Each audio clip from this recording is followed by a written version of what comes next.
Oke, selamat sore semuanya teman-teman. Terima kasih sudah hadir di PRG 13 dengan judul Gambar Politik, Politik Gambar, Berpolitik di Media Sosial bersama Mas Panji Satrio. Ya, mungkin sedikit pengantarnya ini diskusi ini menurut Mas Panji ini dipicu oleh keramaian kemarin yang gambarnya atau fotonya Anies Baswedan megang buku How Democracy Die yang ya itu fotonya jelas diambil secara sengaja, tapi ya meskipun si Anies Baswedan pun ngepostnya biasa aja, tapi tafsirannya udah banyak banget, berbagai macam, banyak yang menjadi ahli visual kan, disambung-sambungin kemana-mana. Nah, yang menariknya di situ ternyata foto itu kan tidak hanya sekedar foto, apalagi kalau udah menyangkut figur publik, apalagi politisi, apalagi gubernur Jakarta gitu. Nah, ya aku bayanginnya nih nanti Mas Panji bakal ngomongin banyak tentang gambar politik dan bagaimana mungkin politisi menggunakan gambar, memproduksi gambar, terutama di era media sosial hari ini yang visual itu lebih sebenarnya penetrasinya terhadap audiens itu kan lebih kuat ya, video dan gambar gitu daripada teks.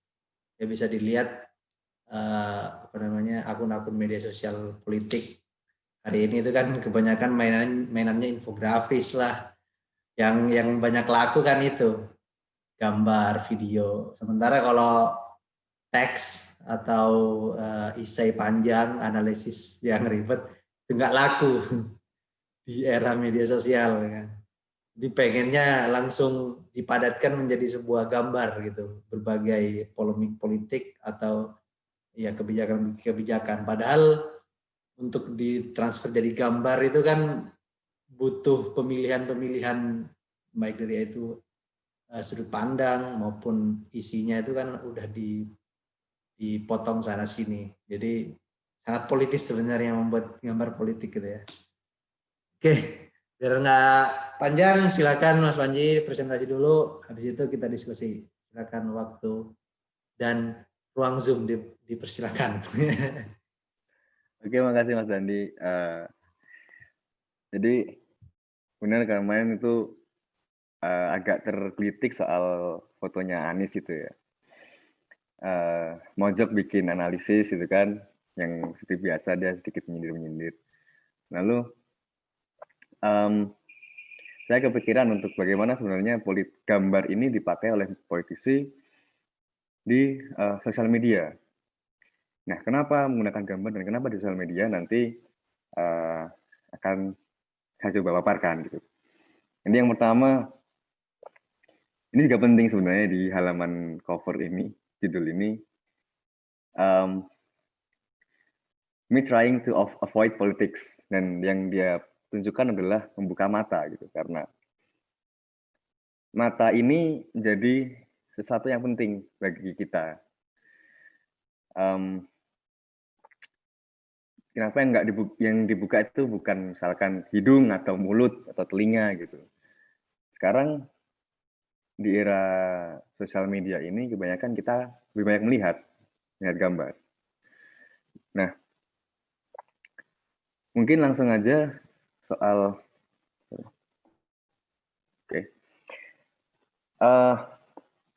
pertama harus kita lihat dulu sebenarnya visual dalam politik itu seberapa penting nggak sih? Seberapa penting sih? Nah, yang pertama ada patung Alexander the Great, ya kan? Iskandar Agung kalau bahasa Indonesianya. Nah, di sini di patung ini kan patung ada ada tulisan Arabnya ya. Jadi ini bukan di Yunani, tapi ini di Mesir.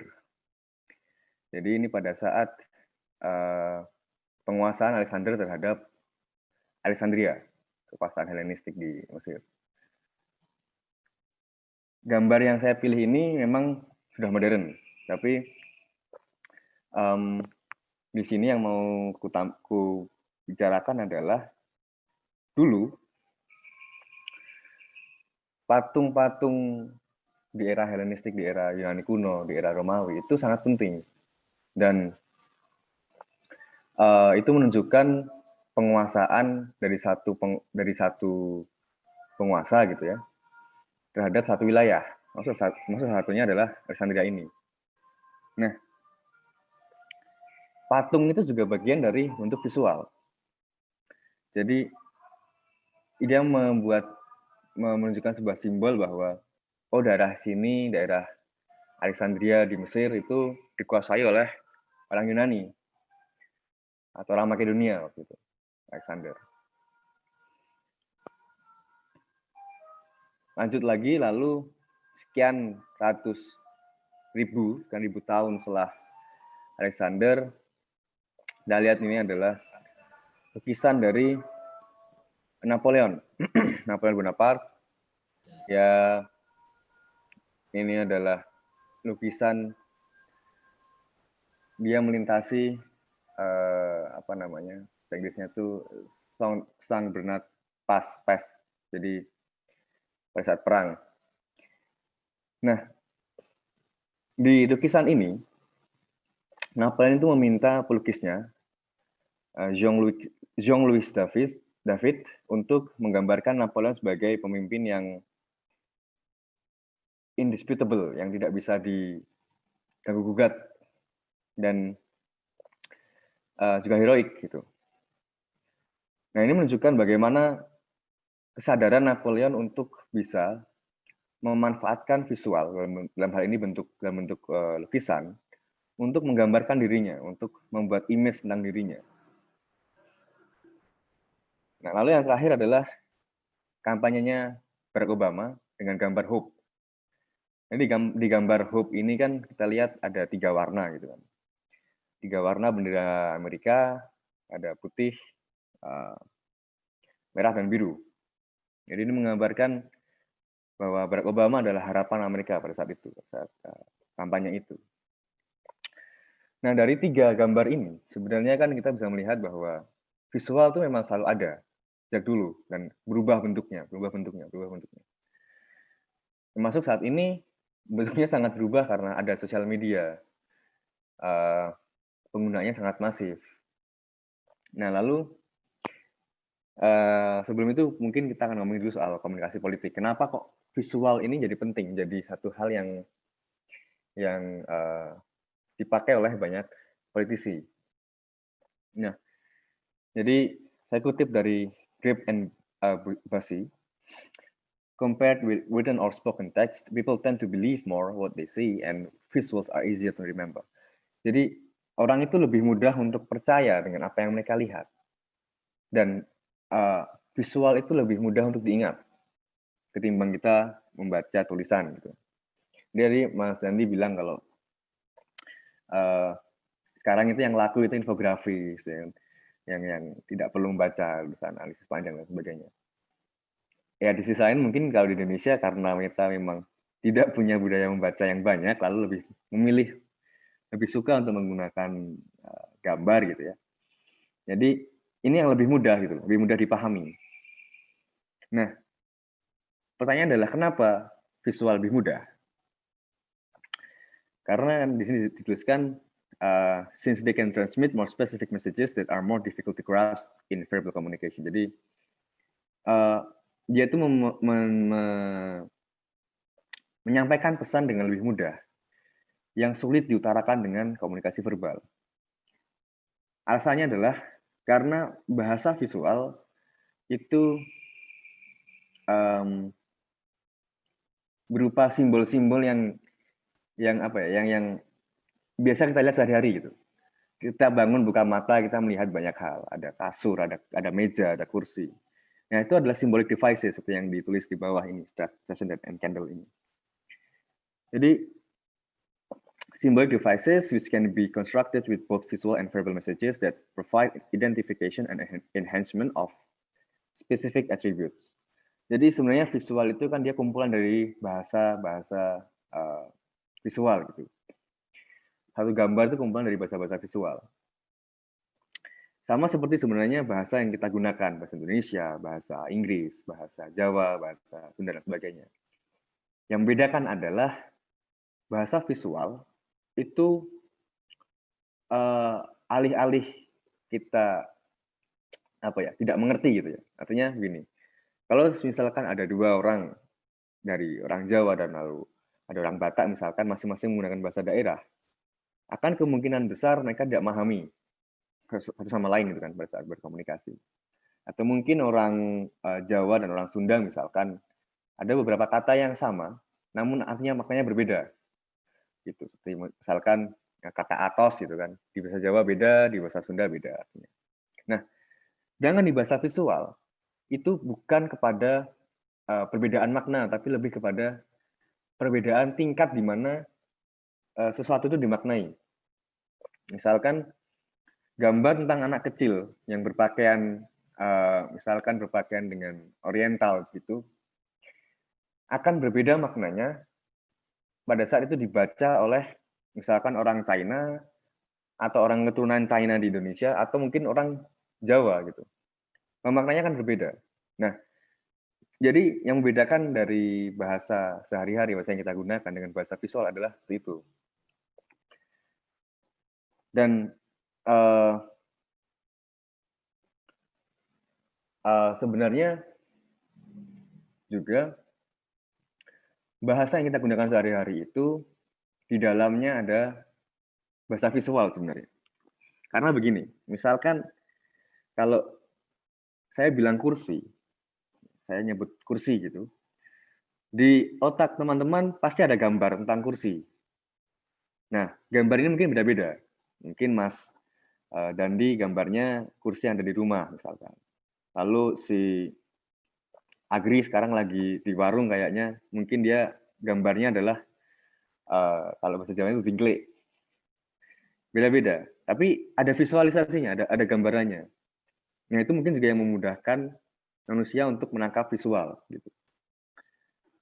Nah, lalu dalam konteks politik image making can be defined as the strategic development. Jadi gambar dalam politik itu sebagai sebuah pengembangan yang strategis atas penggunaan alat-alat simbol gitu. Ini artinya gambar dalam politik itu hanya salah satu cara untuk berkomunikasi yang membuat identifikasi dan penguatan terhadap satu atribut yang khusus dari individu, dari organisasi, dari fenomena, dan dari sebab.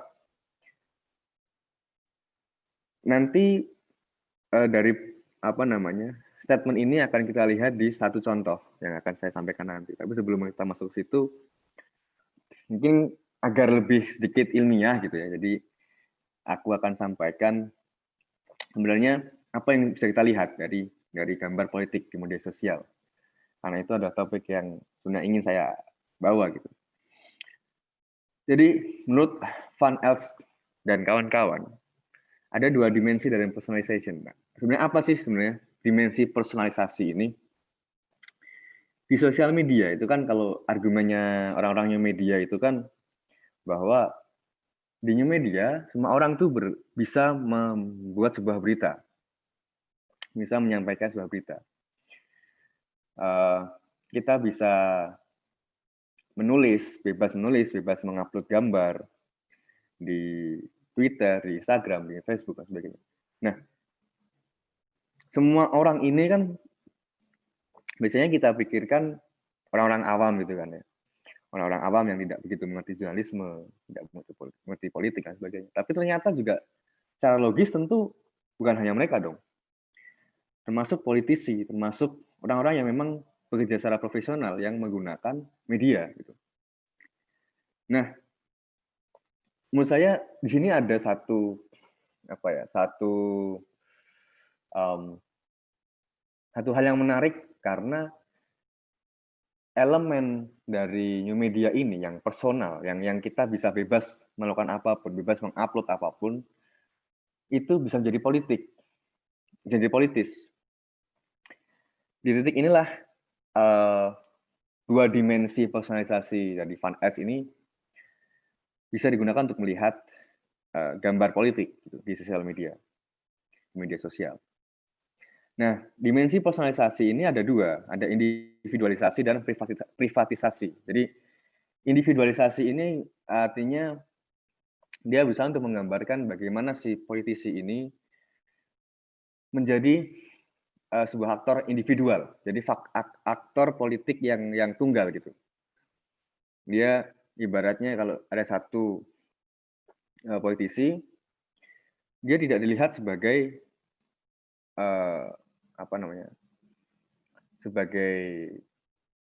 jadi misalkan dia sebagai anggota partai gitu ya, atau mungkin menjabat di sebuah institusi pemerintahan atau DPRD misalkan.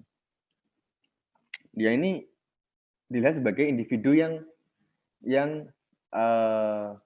membawa pesan politik, bukan sebagai anggota partai tertentu gitu. Nah, lalu yang kedua adalah privatisasi. Di sini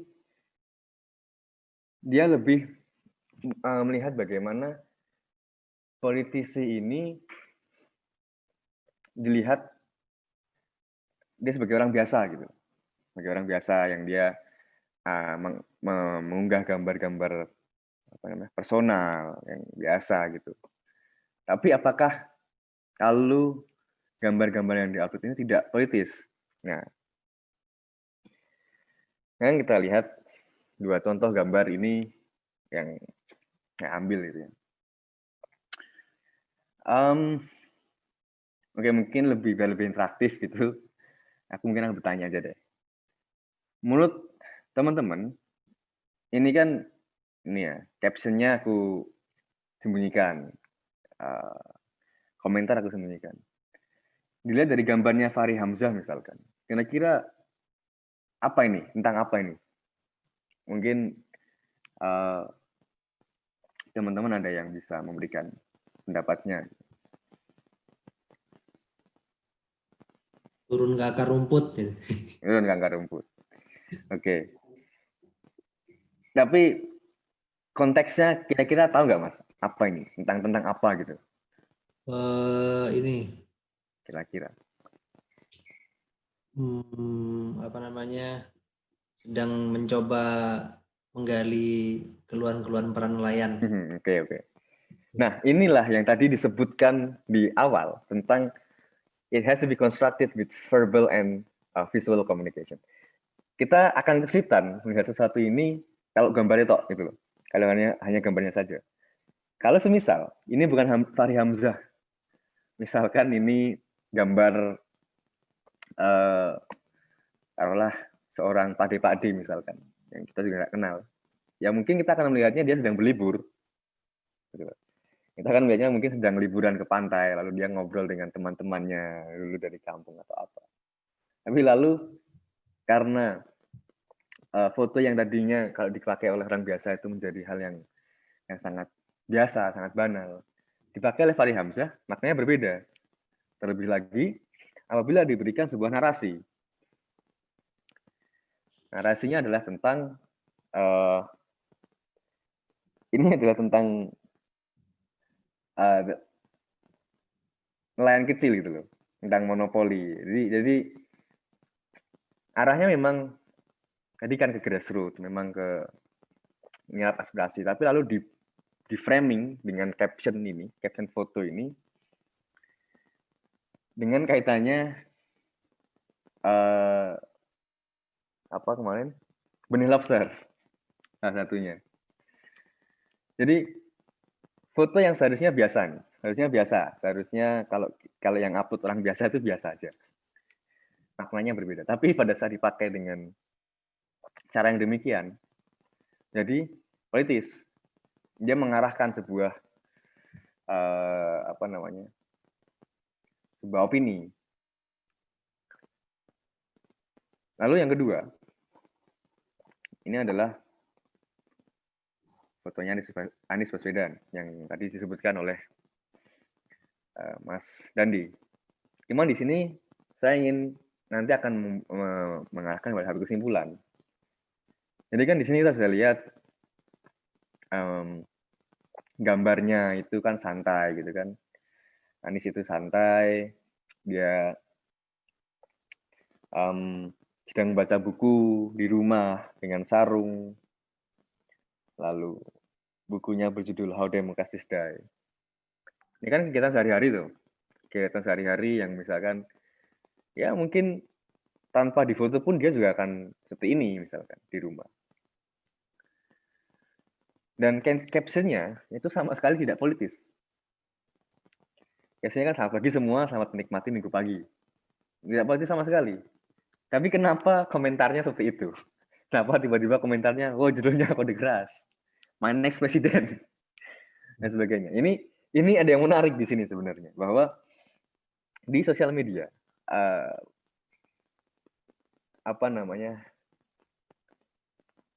ruang antara personal dan politik itu sangat tipis, sangat tipis.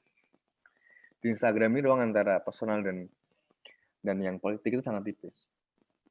Jadi kalau kita biasanya upload misalkan foto sedang baca buku, foto mungkin sedang bersama nelayan, itu ya biasa saja. Mungkin itu hanya kita ingin membagikan buku yang kita baca, atau mungkin kita ingin pamer bahwa kita baca buku dan sebagainya. Tapi pada saat itu dipakai oleh politisi, maknanya bisa sangat-sangat beragam dan tentu politis gitu. Nah, lalu pertanyaan yang terakhir adalah, apakah berarti semua politisi menggunakan cara ini? Saya tadi cek gitu kan, beberapa politisi yang biasa muncul di TV gitu. Ternyata tidak semua menggunakan strategi ini. Tidak semua menggunakan strategi visual. Karena memang visual, gambar politik itu hanyalah salah satu strategi dari komunikasi politik. Yang itu bisa dipilih gitu kan, bisa dipilih oleh berbagai politisi dengan kepentingannya, dengan tujuannya. Purpose-nya beda-beda. Nah, tapi lalu ada pola di mana politisi-politisi yang memang dia mengarah kepada bisa dibilang narasi-narasi yang populis, itu sering menggunakan visual dan sosial media ketimbang yang tidak populis begitu. Nah, mungkin ini aja Mas Dandi untuk presentasi saya. Saya mungkin langsung akan memberikan pada teman-teman aja soal mau dibawa kemana diskusinya, karena saya sudah cukup gitu ya, sudah cukup untuk mengantarkan. Ya, terima kasih Mas Panji presentasinya. Langsung aja ada yang mau komentar atau nanya? Rizky, Zara. Oke, kalau gitu aku dulu aja deh. Oke. Tertarik tadi yang media komunikasi visual di media sosial, itu kan karakteristiknya tadi individualisasi sama privatisasi ya. Ya. Terus tadi juga kan itu berhubungan dengan kecenderungannya akhirnya dengan hadirnya media sosial itu politisi akhirnya membangunnya itu brand individu gitu kan, di personal brandnya itu gimana gitu. Nah, apakah dia merakyat atau dia belusukan atau dia intelektual? Ya, dari intelektual. Ya, jadi ya kayak kamu tadi bilang juga, akhirnya agenda partai atau program dia sebagai sebuah organisasi politik gitu, itu akhirnya nggak terlalu dimunculkan di situ gitu. Nah ini juga bisa dibaca eh, di misalnya di Pilkada 2020 ini yang sebentar lagi mau coblosan 9 Desember hari Rabu, itu kan banyak juga calon-calon independen gitu kan, yang partai maju perseorangan, dan beberapa juga sebenarnya mendapatkan dukungan yang besar gitu. Misalnya di Jember itu ada Ibu Faida itu ya dia petahana, sebelumnya memang dia maju melalui partai ya PDI, tapi sekarang dia majunya independen dan dukungannya kuat gitu. Nah, dia di satu sisi itu memang bisa dilihat, wah ini berarti ada kayak kebangkitan kekuatan politik baru gitu kan, yang apa namanya, yang bukan partai, karena kepercayaan terhadap partai misalnya masih sangat lemah, makin melemah gitu. Tapi kan sebenarnya kalau aku melihatnya ya itu sebenarnya eh, demokrasi atau politik di Indonesia berarti mengarah ke arah yang buruk sebenarnya menurut, karena berarti identiti politiknya atau identitas partainya tuh tidak terbangun kan.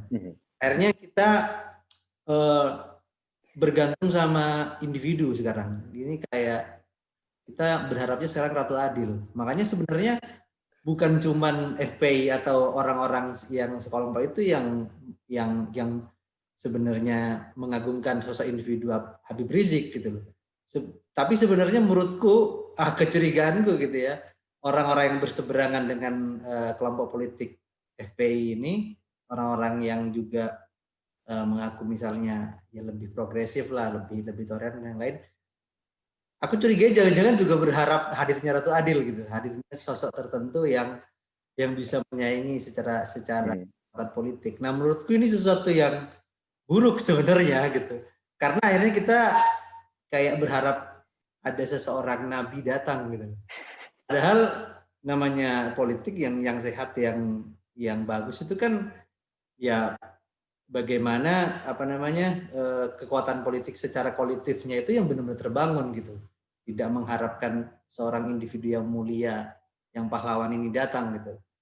Jadi calon perseorangan, calon independen yang mulai banyak menjamur di pilkada menurutku ya sesuatu yang buruk sebenarnya, itu bukan beban dari ketidakpuasan orang. Nah, yang mau aku tanyain adalah apakah ada pengaruhnya gitu dengan hadirnya new media ini, media sosial, baik itu ya media sosial Twitter, Facebook, Instagram, dan sebenarnya juga kita bisa lihat Google ya. Google itu kan juga apa namanya, bisa kita bilang sebuah cara mengakses informasi yang sangat individualis, yang sangat private kan. Di apa namanya, apa yang kita lihat di Google itu, yang disarankan oleh Google itu tergantung dengan pribadi masing-masing. Nah, apakah dengan berubahnya pola kita mengakses informasi dengan hadirnya bentuk-bentuk media baru yang lebih private, yang lebih individualis, itu berpengaruh juga gitu loh untuk apa namanya, cara kita berpikir bagaimana menemukan solusi untuk permasalahan politik yang semakin apa ya, karena partai ini banyak yang mengecewakan, akhirnya kita berpikirnya solusinya malah sesuatu yang mengharapkan seorang individu yang mulia datang, gitu. Seorang nabi datang untuk menyelamatkan kita ya. Itu gimana? Kalau pertanyaannya berpengaruh, pasti berpengaruh. Tapi kan to what extent? Sampai mana, sejauh mana itu berpengaruh? Kalau berpengaruh kan artinya seperti yang Mas Dani udah bilang gitu ya. Memang ada indikasi bahwa bukan lagi ini soal partai mana yang harus kita dukung, tapi lebih kepada siapa orang yang menarik di mata kita gitu. Jadi kayak selebriti. Jadi dalam konteks ini memang pengaruhnya mengindikasikan seperti yang sudah dibilang Mas Dandi, mengarah pada Ratu Adil. Meskipun ya nggak gitu-gitu banget sih, tapi ada indikasi bahwa individu ini menjadi sesuatu yang apa istilahnya, overrun itu apa ya? Overrun itu mengalahkan peran partai gitu. Karena kalau dilihat-lihat sebenarnya ini ketika saya pribadi gitu ya, partai politik di Indonesia sekarang kalau dibilang yang idealis ya enggak ada yang idealis gitu. Jadi susah juga untuk masyarakat ini mau berpihak kemana. Karena kalau melihat dari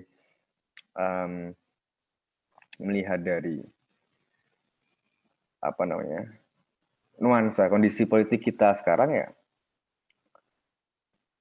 jarang kelihatannya kita bisa kejual sama ide-ide dari politisi gitu, dari partai.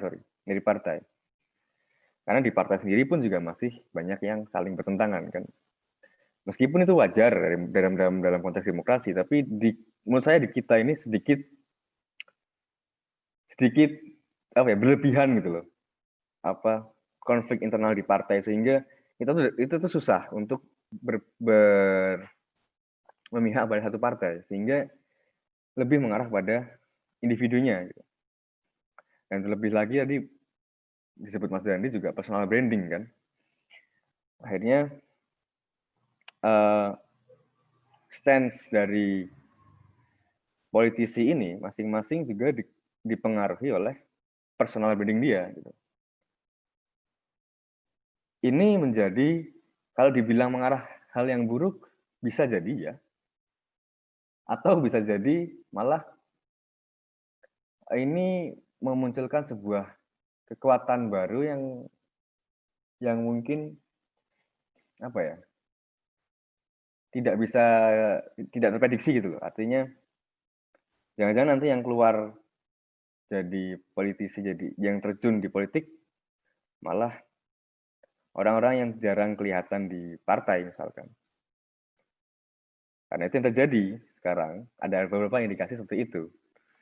Jadi dia nggak pernah kelihatan di partai, tahu-tahu dia muncul jadi politisi, dan karena dia punya branding, ya apa namanya,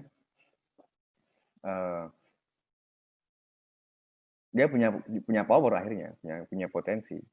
Masalahnya adalah dia brandingnya apa dulu nih? Kalau memang dia awalnya adalah orang yang mampu misalkan, menurut saya nggak masalah. Memang dia memiliki kapabilitas gitu loh. Itu sih mungkin menurut saya, Mas. Mantap. Gimana, Pak Rizky? Komentar? Halo. Ya. Apa ya, mau komentar apa ya?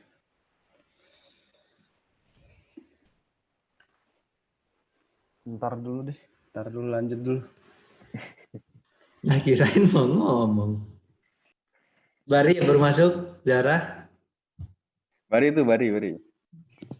Nggak usah. Kemarin udah ngomong sama Panji panjang lebar. Panji Ya, aja pengen ulang apa yang gue omongin kan. ya kan belum diomongin lagi di sini, Pak. Gue juga ngomongin lagi yang kemarin kita obrolin kan. Sama aja dong. Lagi siap-siap mau ke tempat Pak Santo sambil denger. Jadi aku mau tanya lagi deh.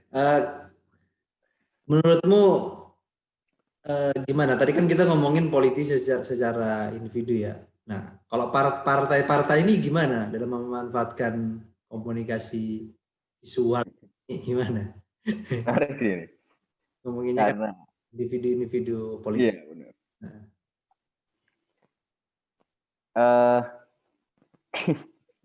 Aku jadi sedikit melihat bagaimana, karena konteksnya adalah di visual ini adalah seperti branding gitu ya. Partai politik ini jadi semacam perusahaan gitu. Itu memang sudah sering terjadi. Ada iklan partai, kan ada foto-foto misalnya ketua partai, ya seolah-olah seperti kepala perusahaan yang sedang ada kontrak dengan perusahaan lain gitu. Yang menurutku ya gimana ya, unik adalah caranya tidak banyak berubah gitu. Jadi kalau dulu sebelum ada sosial media di televisi gitu ya, yang paling sering kan di televisi, ya caranya kan dengan iklan, dengan apa, mungkin menampilkan acara-acara partai gitu ya, usaha nasional lah, konferensi dan sebagainya. Nah, sedangkan di sosial media tuh mirip caranya, polanya mirip dengan yang muncul di televisi. Nah, ini yang berbeda dari individu politisi gitu. Kalau yang di politisi itu kan mereka nggak punya tempat. Beda sama selebriti yang mereka selalu nongol di TV kan. Kalau politisi kan mereka nongolnya pada saat ada talk show aja. Tapi di sosial media mereka bisa bebas untuk menjadi dirinya sendiri gitu kan. Atau membranding dirinya sendiri. Mereka bebas untuk menawarkan diskurs wacana yang ingin mereka tawarkan yang tidak bisa dimunculkan lewat televisi atau media lain gitu. Menurutku ya itu sih, partai politik mungkin lebih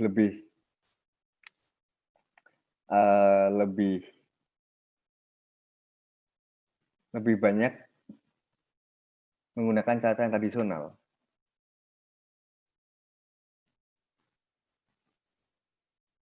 Mungkin itu aja dulu sih, Mas. Aku mau cek sesuatu dulu. Ya. Selanjutnya tanya itu, aku jadi penasaran dengan sesuatu. Nah, ini ada pertanyaan dari Zara nih, tapi orangnya udah keluar nih. Apa ya?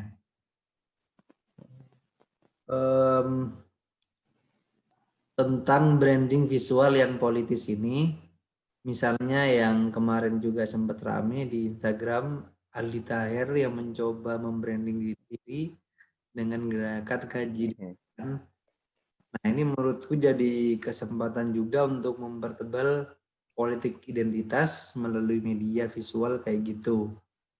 Menurut teman-teman gimana? Ini yang ditanyain semuanya, bukan Panji doang. Ya nggak apa dong, Mas. Ya enggak lah, kamu lah yang loh. Oke.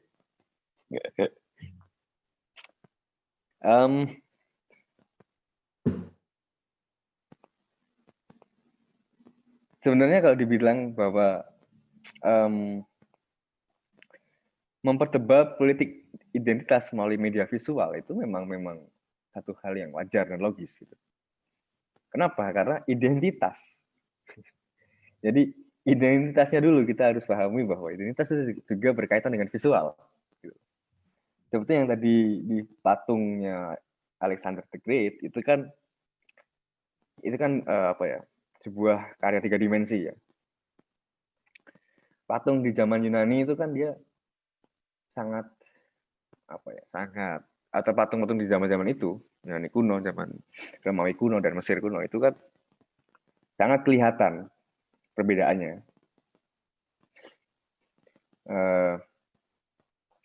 Itu secara visual, secara 3 dimensi, itu menunjukkan sebuah identitas. Ya sekarang, ya identitas kita juga salah satunya adalah pakaian. Dan media visual sangat mendukung hal itu. Karena jelas, misalkan identitas anak-anak kiri, gerakan kiri gitu.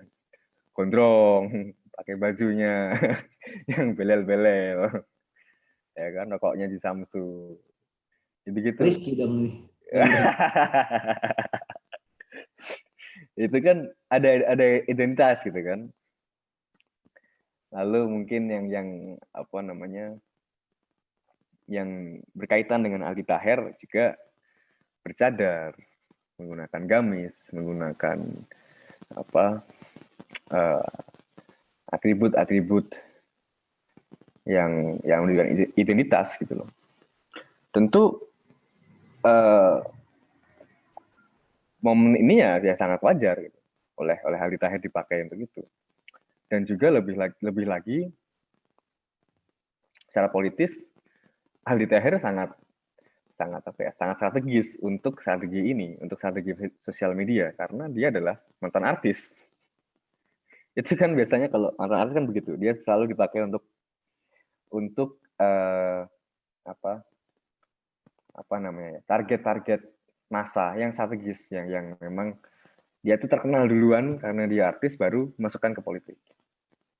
Yang menjelaskan juga lalu beberapa politisi artis di DPR RI gitu. Artinya juga itu, selain ya yang lain ya, money politik seperti itu sudah rahasia umum kan.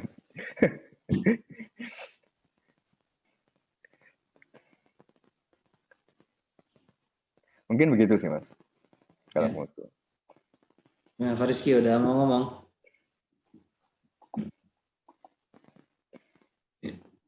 Identitas gondrong. Komentar ya. Sambil makan. Siap.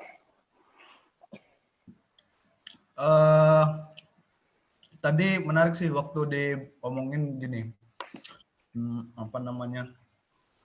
Ciri-ciri politik yang populis itu adalah menggunakan strategi-strategi branding atau propaganda secara visual. Sebenarnya aku mau bilang kalau kita juga ditempeli oleh karakter itu gitu. Ya kan? Karena gini, kalau dalam sastra mungkin membaca simbol atau membaca gambar itu kan tidak tertutup penalarannya. Maksudnya tertutup itu tidak punya implikasi tertentu pada satu makna gitu loh. Jadi memang dia punya implikasi macam-macam. Dari satu bentuk visual itu bentuk interpretasinya itu banyak gitu. Jadi bisa dimaknai A, bisa dimaknai B, beda dengan bahasa. Walaupun gambar itu sebenarnya juga bahasa gitu. Cuman gini, terkadang pemaknaan orang terhadap sesuatu yang tidak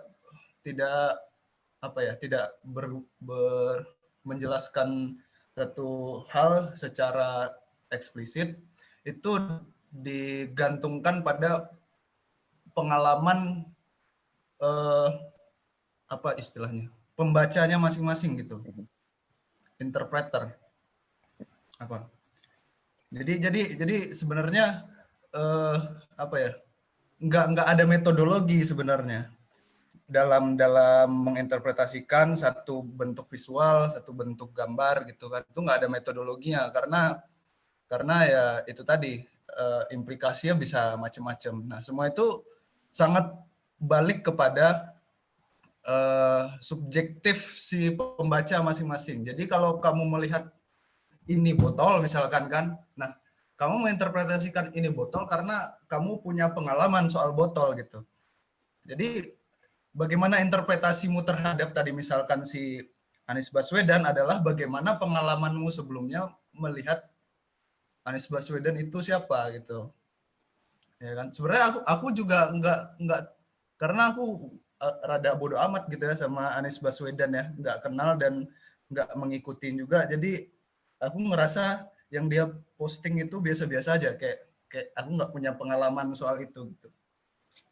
Nah, akhirnya poinnya apa? Poinnya bahwa hal-hal yang tidak jelas implikasinya itu arahnya kemana, yang bisa bebas itu dimanfaatkan dalam satu iklim politik yang populis tadi. Kalau kita bilang populis ini kan dikenal dengan pendekatan yang tidak mendekati sains gitu, ngomongnya. Jadi tidak memperdulikan sains misalkan. Itu salah satu yang kita kenal dari populisme gitu loh. Jadi dalam satu propaganda, dalam satu aksi gerakan, dalam satu eh, apa namanya, sikap kebijakan politik itu seolah-olah tidak ada metodologi, yang jelas gitu arahnya mau kemana. Yang penting apa namanya tadi, ya yang penting itu tadi bisa mengambil simpati, bisa menebar apa namanya, persepsi yang kayak mana gitu. Jadi mungkin kayak gitu sih maksudku, kayak tadi ada kaitannya juga sama sistem politik kita ya, karena politik kita ini kan sangat, kalau bisa dibilang liberal tadilah juga, dan nggak antara satu partai politik dan partai politik lain tuh kayak apa yang mau diadu sih, kayaknya sama semua, ngakunya nasionalis, religius semua gitu loh. Apa bedanya Demokrat sama Nasdem sama Golkar dan lain-lain gitu. Kita kan bedanya sama, ternyata kan yang membedakan mereka apa ya, kekuatan modal ternyata. Kekuatan modal dan kekuatan tokohnya gitu. Nah, jadi secara metodologi masing-masing ini nggak punya perbedaan. Nggak punya yang mana kiri ekstrim, mana kanan ekstrim, mana atas, mana bawah tuh nggak ada batasannya. Jadi kayak sama aja. Cuman yang membedakan itu tadi. Yang membedakan adalah simbol partainya siapa, tokohnya gitu kan. Yang banyak penganutnya, penganut atau pemujanya gitu. Atau seberapa besar kekuatan modalnya. Nah, jadi itu yang dipakai untuk juga apa namanya, kondisi ini yang dimanfaatkan juga dengan branding semacam itu. Menurutku itu branding yang juga sama, menurutku sama Dandi itu berbahaya dan nggak penting gitu loh. Karena nggak punya metodologi arah politik yang seperti apa. Nah, itu sih komentarku. Oke, makasih ya Mas Fariski. Jadi aku lupa soalnya ngomongin soal bagaimana ada perbedaan pemahaman tentang visual. Artinya si visual kalau kita posisikan sebagai bahasa, tadi kan kalau saya sebutkan dia punya tingkatan bagaimana dia bisa dipahami. Tapi di sisi lain ada juga visual-visual yang dimana kita kalau nggak memiliki pengalaman tentangnya, ya kita nggak paham. Misalkan bagaimana saya minta Mas Dandi dan Mas Fariski untuk membayangkan soal orang-orang di Pulau Sentinel. Kalau misalkan nggak tahu Pulau Sentinel di mana, ya nggak akan bisa membayangkan gitu. Itu. Lalu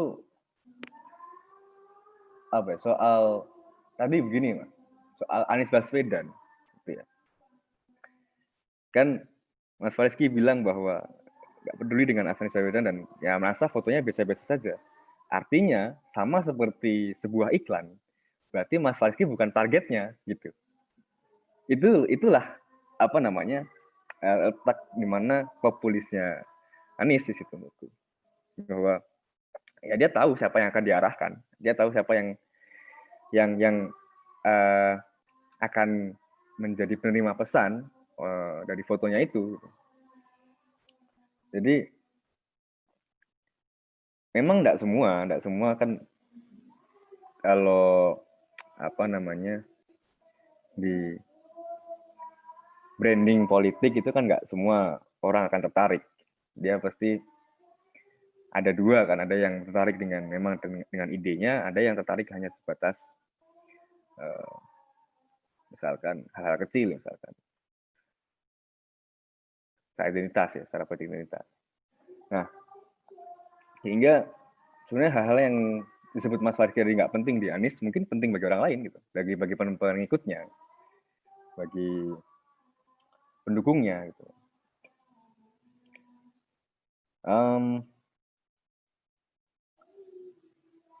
Menurutku sih tadi yang soal ini ya, soal branding politik tadi ya. Dalam konteks, kalau saya tadi menyebutkan bahwa partai politik itu seperti perusahaan, otomatis partai politik ini memiliki, sama seperti perusahaan, dia memiliki pelanggan. Partai politik ini memiliki pendukung gitu kan. Nah, berarti apa yang dia lakukan, apa yang dilakukan oleh partai politik ini juga salah satunya harus dilihat kepada siapa sih pendukung-pendukungnya, atau bagaimana sih iklim politik Indonesia di grassroots di bagian yang paling kecil. Jangan-jangan itu terjadi juga karena masyarakatnya yang tidak memahami gitu. Yang mau dikasih ide seperti apapun ya nggak peduli.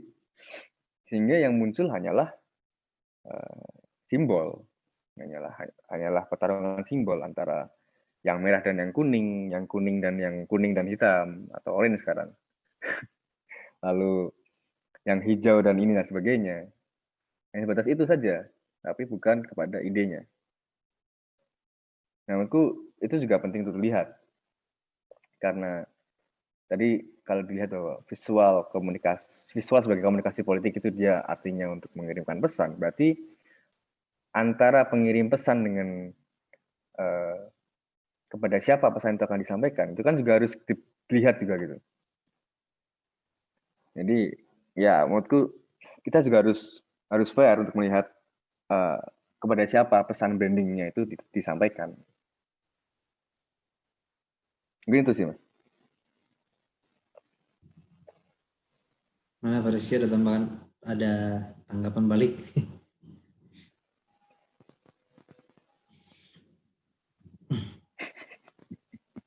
Ya, tapi tadi statement partai politik sebagai perusahaan menarik juga ya, karena mungkin secara secara kesan pertama kayaknya ya kurang enak ya, tapi menurutku seharusnya memang juga perlu dikelola secara perusahaan ya, dalam hal profesionalitasnya itu gitu. Cuman mungkin yang masalah identiti politiknya tadi yang perlu di ini ya.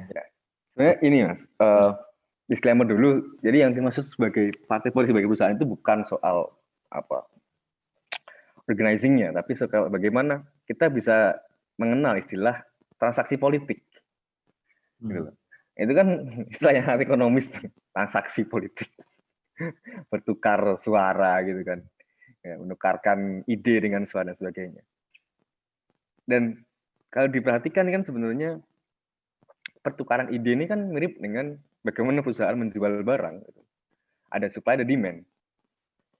Nah, coba ide-ide yang tidak ada supply-nya, yang tidak ada demand-nya, bagaimana dia bisa laku gitu kan. Jadi tetap menurutku konteks perusahaannya ada di situ. Sehingga lalu untuk bisa memenuhi supply dan demand itu ya branding juga satu hal yang penting. Begitu. Ya, tapi maksudnya aku mau nanya, jadi kalau melihat pesan-pesan visual dari para politisi maupun partai politik kan sebenarnya ya kayak yang tadi udah diomongin ya, sebenarnya mirip-mirip gitu loh. Yang dibutuhin adalah popularitasnya. Nah, mau aku tanyain, sebenarnya kan dengan hadirnya media sosial, internet dan berbagai teknologi yang muncul hari ini, itu kan perusahaan sekarang bisa benar-benar tertarget kan ininya, baik dari itu iklannya, bahkan itu mempengaruhi juga pilihan-pilihan desain kan, karena ini customer-nya ini seperti apa, setelah berapa lama beroperasi bisa diketahui profil customer-nya gitu. Nah, yang mau aku tanyain, kalau kita melihat misalnya ya di luar negeri lah atau di Amerika atau di Eropa, itu kan bisa sangat kontras gitu loh antara partai satu dengan partai lainnya gitu ya. Nah, yang aku mau tanyain itu gimana ya gitu, maksudnya biar kayak bahasa-bahasa visual atau pesan-pesan visual para partai politik ini bisa bisa sangat kontras gitu. Itu bisa nggak itu dilakukannya dengan cara para perusahaan sekarang yang beroperasi, jadi benar-benar mentarget masyarakat tertentu. Jadi kayak menurutku politik Indonesia ini kan kurang sektarian gitu, kurang Paham, belah gitu menurutku malah. Jadi kalau ada yang bilang Maksudnya kalau ada yang bilang ini banyak politik identitas, politik pecah belah, menurutku masih kurang teridentitas gitu loh. Ini kan Ya. harus, menurutku perlu lebih diperjelas lagi. Nah, Identitasnya itu yang penting kan bukan identitas ras, bukan identitas gender, bukan identitas agama. Itu kan identitas yang sebaiknya tidak digunakan gitu kan kalau politik. Tapi bukan berarti politik identitas itu kemudian jadi buruk kan. Misalnya kalau partai buruh pekerja ya harus politik identitas dong gitu loh. gitu. Sampai misalnya partai buruh atau partai pekerja nanti ya identitasnya nggak jelas gitu, masih berdiri di tengah-tengah gitu kayak partai politik hari ini. Nah, ya, jadi pertanyaan gitu, di dalam konteks tadi dikelola sebagai perusahaan politik, partai politik dikelola sebagai perusahaan dalam arti eh, apa namanya, target kampanye visualnya itu benar-benar target, kayak tahu siapa yang target visualnya nanti itu, dan itu benar eh, benar-benar apa namanya, frontal gitu loh. Itu sebenarnya kemarin aku obrolin sama Bari sebenarnya Mas, soal perbedaan demokrasi kita dengan Amerika misalkan, ya kontras gitu, Republik Demokrat. Menurutku persoalan di Amerika dan Indonesia itu ya jelas berbeda ya. Cuman dalam konteks visualnya, dalam konteks komunikasi politik visual itu sebenarnya apa ya, sebab akibatnya itu begini. Jadi visual itu mengikuti basisnya dulu. Basisnya adalah iklim politik yang ada. Nah, di Amerika iklim politik itu selalu republik, selalu itu. Nah, sehingga kalau bilang kontras ya kontras. Itu two party. Memang sistemnya memang two party. Meskipun ada banyak partai, ada partai ada partai Green Party, ada partai buruh. Tapi yang paling dominan memang Demokrat dan Republik. Sehingga otomatis yang biru pasti Demokrat, yang merah pasti Republik. Visualnya akan selalu seperti itu. Bagaimana lalu Donald Trump itu digambarkan sebagai orang yang sangat Republik, sangat keras, sangat. Kalau kita lihat gambar-gambar foto-fotonya Republik itu kan ekspresif. Kalau Obama itu digambarkan dengan lebih kalem, lebih bijaksana. Nah, itu memang karena iklimnya seperti itu. Di Indonesia, di sisi lain,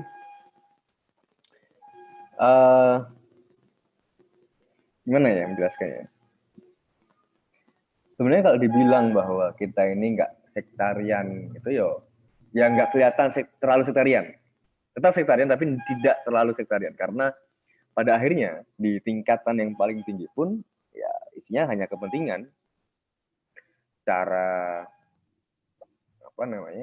nasional dan lokal akan berbeda, bisa jadi berbeda gitu. Yang lokal mendukung siapa, nanti di lokal partai ini mendukung partai ini, di nasional partai ini mendukung partai ini, bisa terjadi. Nah, tapi di sisi lain, jangan lupa bahwa partai-partai ini bisa besar juga karena massa, ada basis massa di situ. Otomatis secara logis, ya mereka punya target massa. Ada orang-orang misalkan basis massanya adalah orang-orang yang cilik misalkan. Ada yang basis massanya agama, ada yang basis massanya dulu dari PNS loyal misalkan, dan sebagainya. Itu kan memang ada pembagiannya gitu. Masalahnya adalah apakah pembagiannya berdasarkan ide atau sebatas identitas? Itu jadi masalah menurut saya. Jadi visual itu menurut saya itu akan mengikuti apa yang sedang berkembang, karena justru kalau kita melihatnya sebagai perusahaan tadi, ya dia akan selalu mengikuti demand dari masyarakat yang muncul. Dan sekarang justru demand-nya seperti yang sudah kita omongin tadi, demand-nya adalah mengarah kepada individu gitu. Mungkin itu sih, Mas. Ya. Nah, Pak Rizky ada lagi?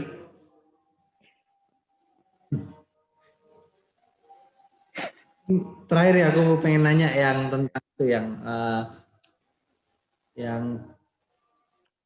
apa namanya yang foto keluarga itu loh. Yang foto keluarga. Nah, itu menurutku menarik karena dari tulisan itu ternyata sebuah foto keluarga itu bisa menjadi sebuah bidang studi yang penting untuk melihat zaman, melihat apa namanya pengaruh-pengaruh politik itu ya. Karena foto keluarga itu karena private jadi orang bebas nggak apa namanya kayak terkesannya bebas, dia bisa mengatur sendiri bagaimana posenya, bagaimana pakaiannya gitu. Tapi itu juga tidak terlepas gitu loh kan dari konteks apa namanya pengaruh-pengaruh politis terhadap keluarga itu gitu. Dan dari situ ternyata bisa dilihat bahwa sesuatu yang private, sesuatu yang hanya di lingkup keluarga itu ternyata sebuah ini ya kayak pemadatan dari society gitu loh. Nah, apa ya?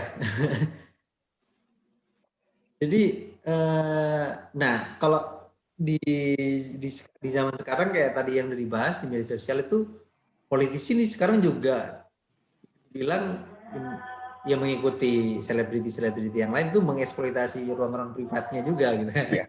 Sebagai Jadi ini politik. Mas, yang kemarin itu ya, yang apa namanya artikel yang aku bagi di Adventurer itu sebenarnya itu adalah pembacaan fotografi sebagai artefak kan, sehingga tidak hanya soal foto keluarga, foto tentang arsitektur, tentang bangunan di tahun 1950, tahun 1930 dan sebagainya itu ya sama, dia memadatkan juga. Dia juga melihat bagaimana lalu di Jakarta itu dulu nggak ada gedung-gedung tinggi.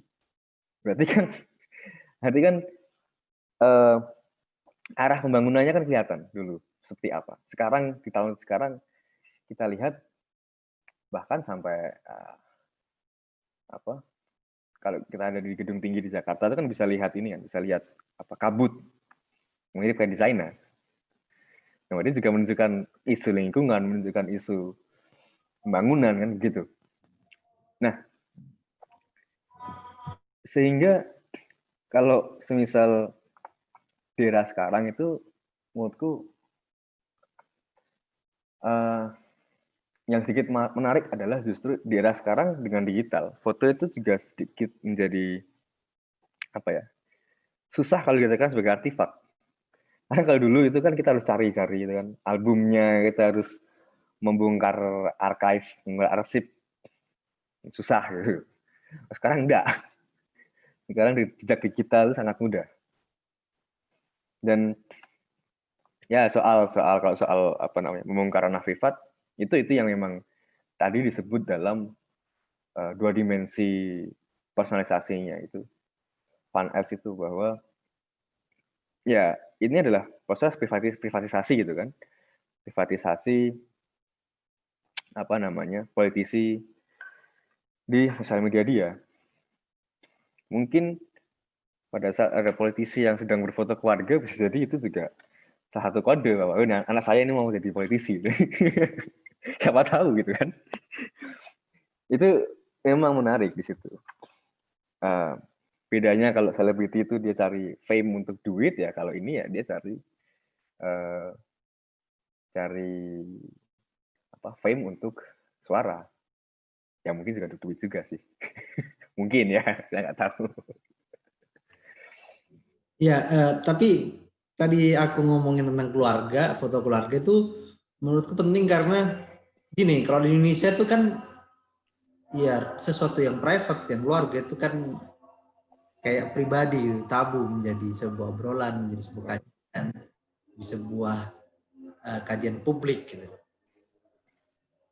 Nah, tapi ironisnya meskipun sampai sekarang sesuatu yang private itu masih dianggap sebagai sesuatu yang tabu, yang private ini sekarang mulai dijadikan untuk brand Ya, gitu kan. Nah, jadi eh, ya sementara yang di private itu juga sangat dipengaruhi oleh keputusan-keputusan yang publik, yang kolektif, yang keputusan negara gitu. Misalnya ya mulai dari bagaimana apa namanya sektor-sektor atau kerja pekerjaan reproduktif yang ada di rumah eh, itu juga sebenarnya kan juga menopang kegiatan ekonomi negara gitu kan, mulai dari ya bagaimana istri memasak atau ya kegiatan masak, membersihkan rumah dan lain-lain yang membuat manusia ini bisa produktif lagi di tempat kerja gitu. Nah, yang mau aku tanyain ini bagaimana potensi fotografi atau bahasa visual ini untuk mulai memperjelas gitu bahwa ini juga perlu diobrolin, ini perlu juga dikaji. oke. Ruang-ruang private ini Hmm. itu yang di bagian belakang rumah yang harus disembunyikan gitu. Jadi karena banyak hal yang sebenarnya kalau di ruang publik itu kan banyak yang dimanipulasi, maksudnya Ya, direncanakan dan lain-lain. Tapi kalau ya. ruang private itu lebih ya nggak natural banget, tapi lebih natural ya padanya gitu. Ini sih Mas, sebenarnya aku ingin mempertanyakan soal memangnya foto keluarga itu setabu apa sih? Gitu. Karena kalau aku pribadi nih, ya misal kalau ada teman yang menyimpan foto album ya aku buka aja. Aku izin untuk melihat. Gitu. Artinya mungkin yang jadi masalah adalah justru ketidaktahuan kita untuk melihat foto-foto yang privat ini sebagai sesuatu yang politis. Mungkin justru seperti itu. Bahwa sebenarnya tidak tabu. Sebenarnya ya mungkin kalau kita mau lihat foto albumnya temen itu kan ngapain sih lihat-lihat foto-foto lama kan malu misalkan atau cuman ya udah lihat-lihat aja nggak usah ada nggak kepikiran soal politik zaman itu atau apa gitu. Nah mungkin menurut saya justru malah pembahasannya yang memang ini mulai dibawa ke situ seperti dengan tulisannya Mas Arif Furqon itu yang aku share itu. Memang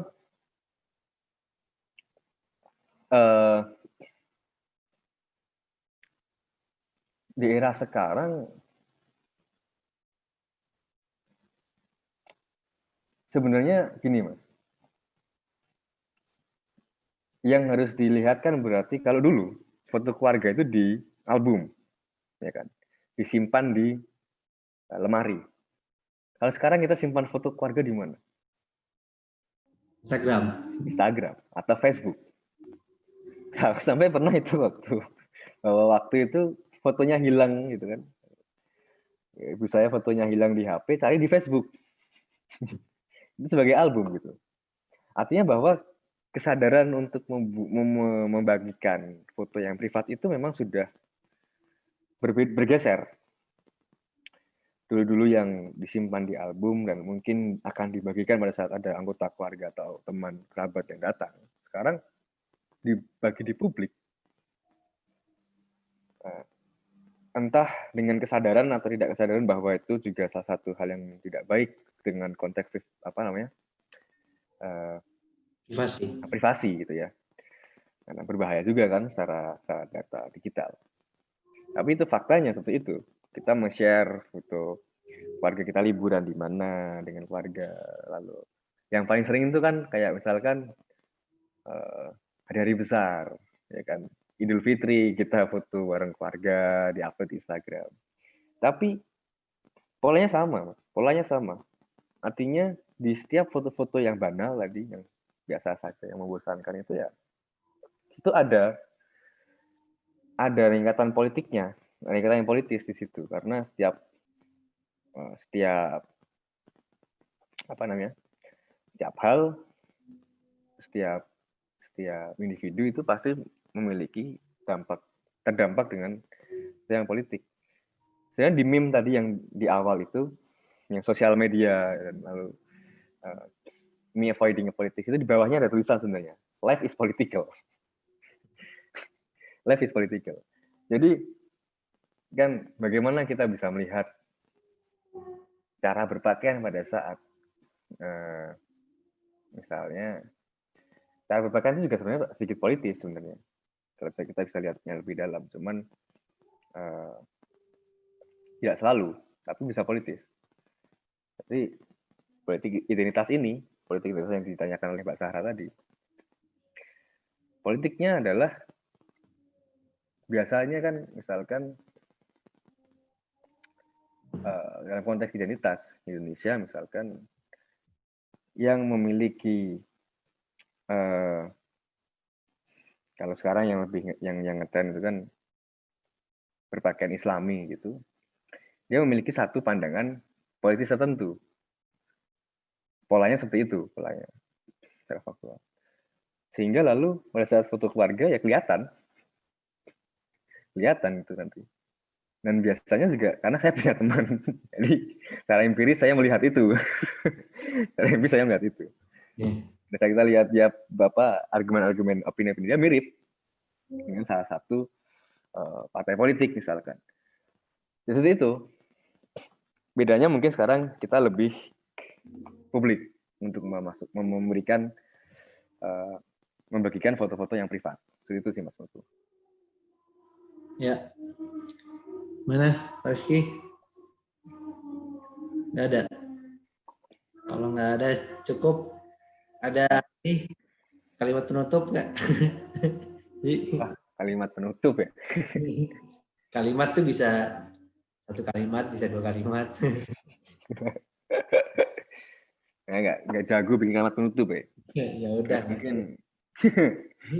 Mungkin kalau menurutku sih sebenarnya ada arus baru yang sedang muncul di era teknologi sekarang, yang kalau generasi kita ini, generasinya ya, kalau kita kan istilahnya generasi milenial maksudnya milenial apa Z nih? Ya, nggak ngerti ya itulah ya generasi yang sekarang ini, kalau kita tidak jeli terhadapnya ya kita nanti akan tenggelam sendiri gitu. Karena menurutku yang tua ini, generasi yang lebih tua ini, kalau istilahnya itu boomer ini kan lebih menggunakannya untuk kepentingannya dia sekarang. Tapi bagaimana lalu itu digunakan untuk kita nanti pada saat kita sudah banyak yang jadi politisi gitu. Itu penting juga menurutku. Nah, kita berkembang dengan kita besar dengan teknologi. Kalau boomer selalu mempertahankan status quo ya. Iya.